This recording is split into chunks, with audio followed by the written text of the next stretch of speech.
In the bedroom, I'm the dom. In the bedroom, I'm the sub. In the bedroom, I'm the switch. In the bedroom, I'm also the switch. Dare I say I am the switch too? I'm the cameraman. Nintendo has made the biggest big bucks with the Switch, and they've been able to eat at the Olive Garden every day from 2017 to today. I was there. I saw Ganondorf at the Olive Garden. I swear it to be true. Nintendo can literally do no wrong except for the wrong that they've done already. I'm anticipating that Nintendo is gonna make $2 million with the Switch 2, which I think is a lot of money. Granted, I didn't know that you could put more than like $200 in your bank account until recently. Pretty cool. Mario Kart is making a revving noise as if to imply that they're about to race out onto the store shelves of your local Walmart and the Walmarts of larger distances. Donkey Konky yearns for the mines, just like Oscar frontrunner Jack Black from Minecraft. Kirby Air Riders.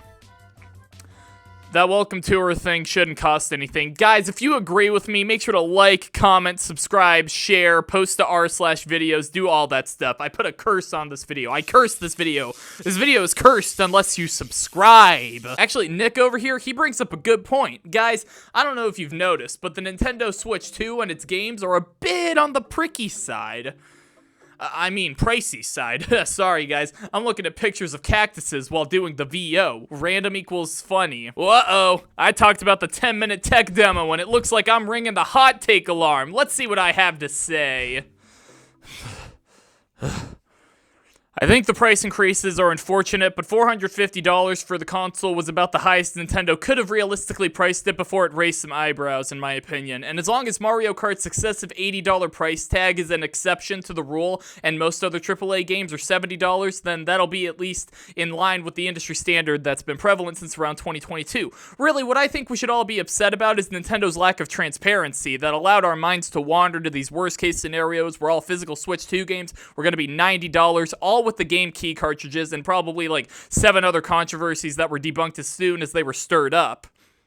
Stirred up like a glass bottle of that red juice from The Legend of Zelda Breath of the Wild, now running at a smooth 60 frames per second on the Nintendo Switch 2, coming this June 5th, 2025! What else is on the horizon for the Nintendo Switch 2? We haven't the faintest idea. Maybe a Horizon game, but also I really hope not, because they made too many Horizon games way too fast. Fuck off, Aloy! Where's Sly Cooper? Are you hiding him in your satchel? Hey Nintendo, I got an idea for you. How about you do it?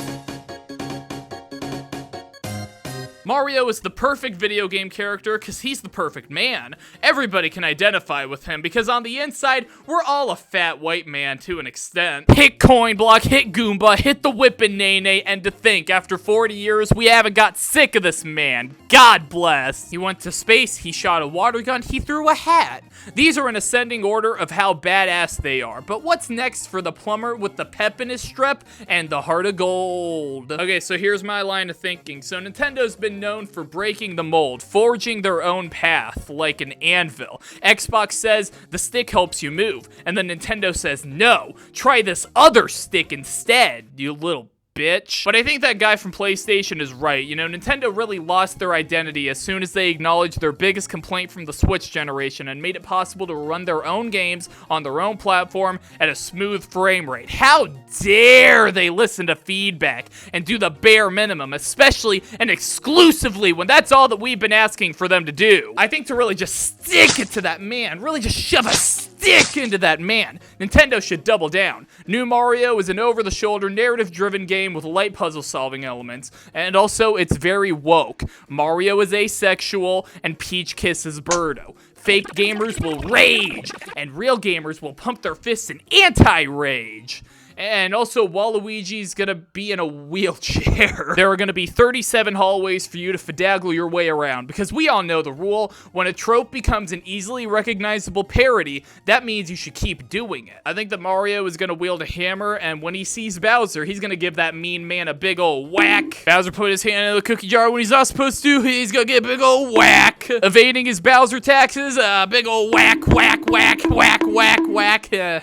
I'll serve you right. Game of the year. Game of the year. Better than GTA 6, but similar to GTA 6, $100. I also think that they should make a Cooking Mama game where you make trendy social media food, like the Dutch chocolate with the green in it! Overall, I think everyone is gonna get over whatever they're mad at Nintendo for. They're gonna get off their asses, and they're gonna get a damn job, and they're gonna buy the Nintendo Switch 2 in droves, and it's gonna outsell the PS2 in PS2 weeks. To quote Captain Falcon from F-Zero GX, coming to GameCube, NSO, Nintendo Classics, June 5th, 2025.